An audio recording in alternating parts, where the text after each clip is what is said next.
All right, well, we are now at the book of Romans, and you'll be receiving lots of little lectures um, up till, I would say, Saturday, Sunday of this week. So just watch them, take your notes.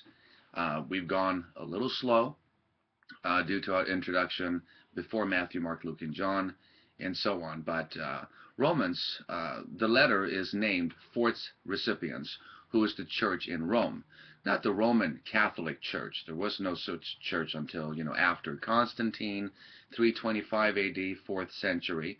But Paul was converted around A.D. 35, and he is the undisputed author of the epistle to the Romans. He opens the letter, Paul, a bondservant of Jesus Christ, called to be an apostle. Additionally, the style and language of Romans is very similar to that of Galatians and First Corinthians, um, the two other universally accepted Pauline letters. Remember, I've mentioned before that liberal theologians, liberal scholars, not conservative, not of the evangelical slant, maintain that Paul definitely wrote First Corinthians. And so you have the same type of lingo and style flowing throughout the book of Romans and Galatians as well. From several clues, the date of the writing of Romans may be very precisely determined. Evidence in the letters to Corinth, Acts, and Romans itself indicates that Paul wrote this book from Corinth during his third missionary journey. In both Corinthian letters, Paul says that a collection was being taken up for the poor Christians in Jerusalem. You have that in First Corinthians 16 and 2 Corinthians 8. So by the time Paul wrote Romans, this collection had been completed. And Paul was planning on leaving for Jerusalem to deliver the letter. That's in Romans 15.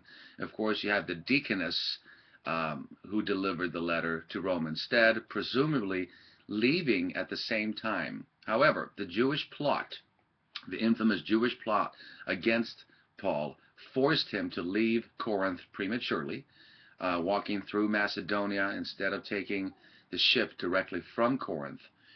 So Paul ended up boarding a ship instead for Jerusalem from Philippi the very next spring. Paul's stay in Corinth has been dated to have ended in the fall of AD 57. So with a relative amount of certainty there, the epistle to the Romans may be dated in the early fall of 57. So we have Paul's conversion in AD 35, his desire to visit Rome around 54. He then writes Romans in 57. Finally, he's imprisoned in 60 AD, including sharing a prison cell with Peter, prior to Peter being crucified upside down according to tradition, and Paul losing his head in Rome. What about the audience of the recipients that he's reaching here? Paul addresses the letter to all who are in Rome, beloved of God, called to be saints. Called to be saints, that means to be set apart. We are saved sinners. You are a saint. I am a saint. And all that means is we have been sanctified. We are continually being sanctified. And we are set apart, so to speak, salvifically for God's work in our lives. So at the time of the letter, when he wrote this, Paul had not yet visited Rome. Remember, he had a desire to go there. In fact, it isn't known for sure how the Roman church was started. Some have postulated that it was a new Jewish converts returning from Jerusalem after Pentecost who organized the first community of believers there. It is thought that there were as many as 50,000 Jews living in Rome at this time. What is clear, though, from the contents of the epistle is that Roman believers were in need of almost a systematic theological treatise. They needed a solid book on theology. And when you look at Romans, it definitely is. I mean, it shaped the Protestant Reformation, if you will. So a lot of jewels in this book. They had apparently embraced faith in Jesus, the believers there, and now they needed to establish, they needed to be established in the faith, if you will, theologically, doctrinally, and so forth. The composition of the Roman Church is the subject of debate. You've probably done other readings on this. Some argue that the church was largely Gentile because it was in Rome. Others say it was majority Jewish, while others say it was a mix of both. I think we have a mix. However, if it's true that the church was started by Jewish converts, this is very interesting, then it was almost certainly composed of mainly Jews, right? Yet in AD 49, you have the Emperor Claudius, who expelled the Jews from Rome, which a Roman historian says was due to strife over someone called Chrestus, which is thought to be Christ, of course. So this act, when he expelled the Jews, that would leave the Roman church mainly Gentile. Now, after Claudius's death in 54, Jews were allowed back into the city, and though you could put it this way, based on one of Paul's themes in Romans being that of unity, it has been surmised that this upheaval led to conflict between the Gentile and Jewish elements in the Roman church. Hence the expulsion of the Jews. So you have converts coming from Jerusalem after Pentecost going to Rome. Now there's a mixture of believers there. And there's this strife over someone called Chrestus outside the church, and inside the church not so much unity, and the strife about Chrestus, filling the streets of Rome, if you will. Claudius decided to expel the Jews. Then when they came back in, and there's definitely a need for unity. And so it has to be both Jew and Gentile. If not, there's no point in writing about unity. What about the message and the occasion? As mentioned previously, Paul included several messages in Romans. Paul stresses the universality or universal aspect of human sin, the need for and way to obtain salvation, the statuses of the believer before God, and the need for harmony, unity, within the Christian community. Paul's occasion for writing was his planned visit to Rome on his way to evangelize Spain.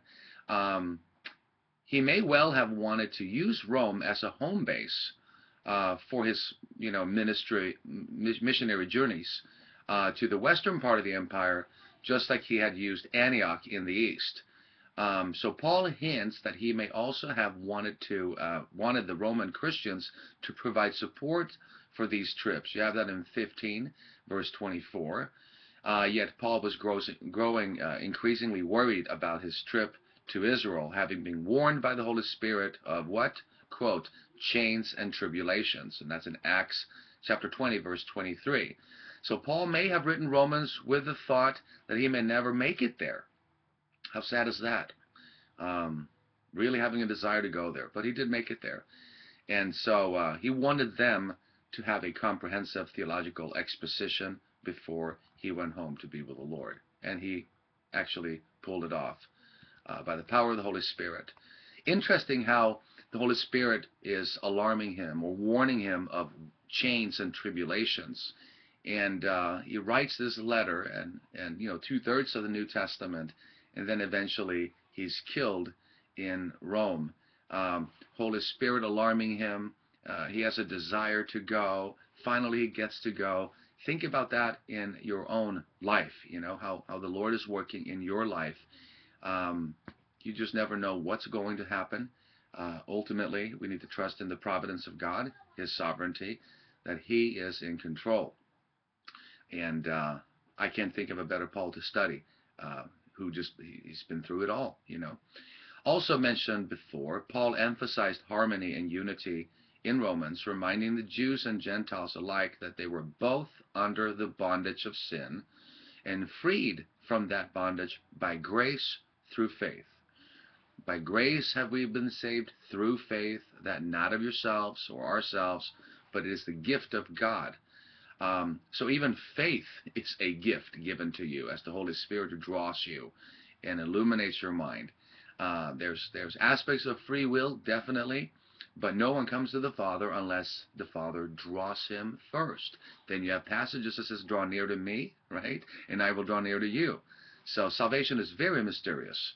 Um, I posted on Populi a good book to read on the subject is Chosen But Free by Norman Geisler.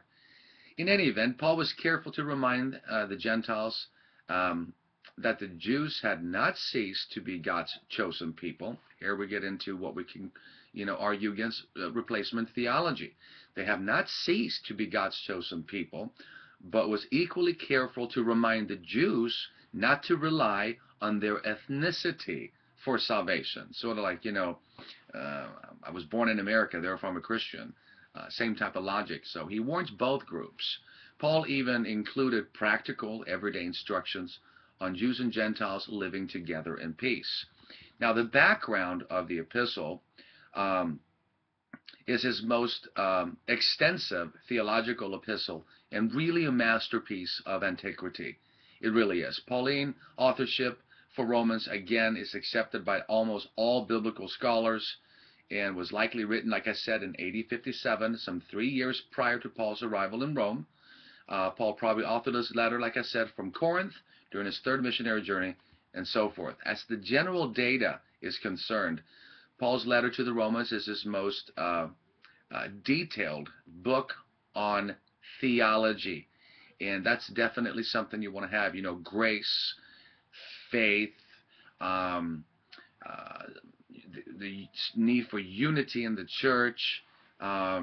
Jews are not saved because they have, a Jewish DNA lineage, if you will, and and while salvation has been opened up to the Gentiles, this does not mean that God has turned his back on ethnic Israel. All right. As for the purpose, the formation of the church probably came from those who had been converted. I mentioned that earlier. And I think next what we will talk about is some of the divisions in the book. The first part of the book, you could separate it this way. Chapters 1 through 3 is where Paul gives God's philosophy of salvation, namely that all persons are condemned, all are doomed and in need of salvation. Chapters 1 through 3. And of course, in chapter 1, you also have a good distinction where Paul says, men have suppressed the truth, which means a continuous pushing down, a continual rejection of the existence of God that's clear based on creation. Gottfried Leibniz of Germany says, why is there something rather than nothing? And you could call that the principle of sufficient reason. The principle of sufficient reason, as, everything that exists needs a sufficient reason for its existence. So when Paul talks about all are without excuse concerning the idea that God exists because his invisible attributes have been clearly seen. How can you see invisible attributes? Have you thought of that? His invisible attributes have been clearly seen. That's kind of strange. His invisible attributes have been clearly seen, but then it says being understood by the things that are made. So belief that God exists is different from belief in God. You and I, we believe in God. When Paul talks about man being without excuse, it's the idea that God exists. Very important distinction. Believing that God exists, believing in God. Belief in God is salvifically, so to speak, an act of the Holy Spirit.